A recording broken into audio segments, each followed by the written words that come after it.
I'm a huge list maker. When I write things down, I'm way more likely to actually get it done. I compiled a bit of a list and I came up with 6 things that I regularly do when I set goals for myself. I find these super helpful and I'm gonna go ahead and share them with you today.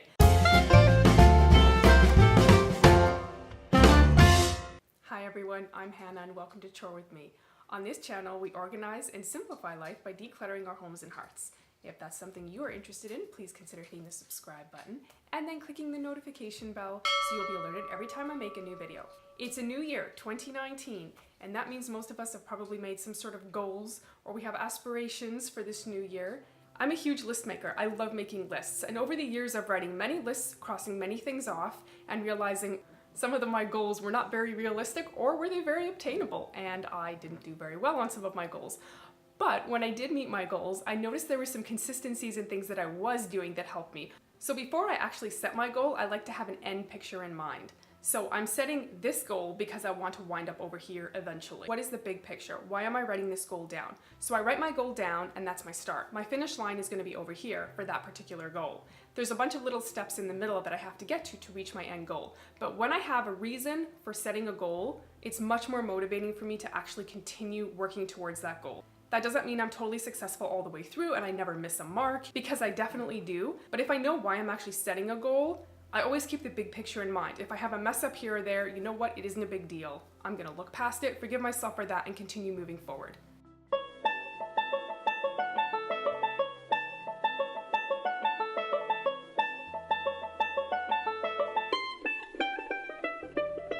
The second thing I always do when I'm setting a goal is I'm really specific with my goal, or I make it measurable.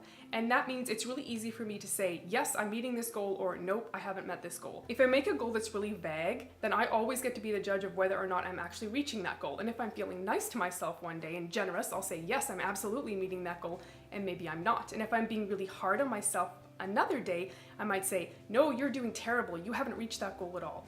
If I make my goal really specific, it's really easy for me to self-evaluate and decide, yes, I am meeting that goal, or no, I'm not meeting that goal.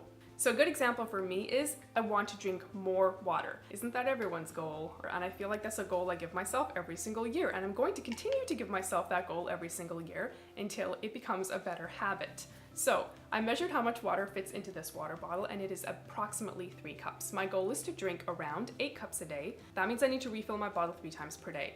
But I'm going a little bit farther than that. I try to make sure that I've had my first 3 cups of water by 9 a.m. Then I do a refill, then I go ahead and try to have my next 3 cups by 3, and then my last 3 cups, or 2 cups I guess it would be, by the time I go to bed.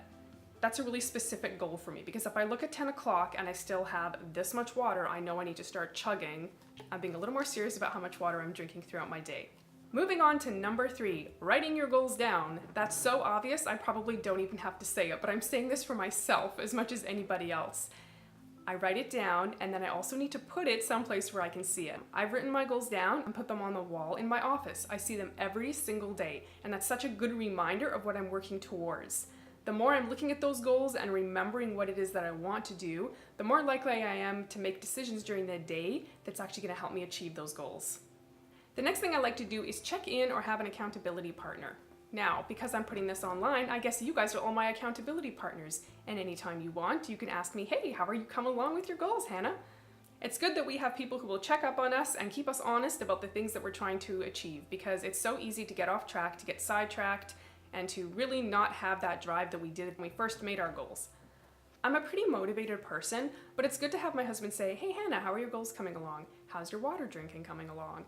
To which I usually run and grab my bottle and have a drink because I haven't had enough water. Another thing I find that helps me be able to achieve my goals is to have an already set routine. I'm specifically meaning Monday to Friday. The weekends are always a little bit different because there's different things going on.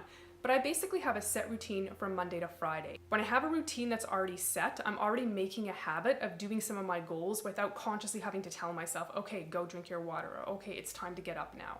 And the final thing is review. If you need to review a goal and make some changes, go ahead and do it. There's nothing written in stone. I like to take a little bit of time to review my goals as well, because sometimes I set some goals and they're very good goals, but they're a little bit extreme and not things that I'm going to be able to accomplish in the time frame that I have set for myself. So if I review those goals and I say, you know what, this is a great goal, but it's a little bit too ambitious, I can break it down into smaller steps, still keep my big picture at the end, but maybe shift that down a little bit further and work at some of the smaller steps that I need in order to get to that big picture goal at the very end. If you guys have any questions about those steps, please go ahead and ask me. Just leave a question in the comments below and I will come and answer it for you.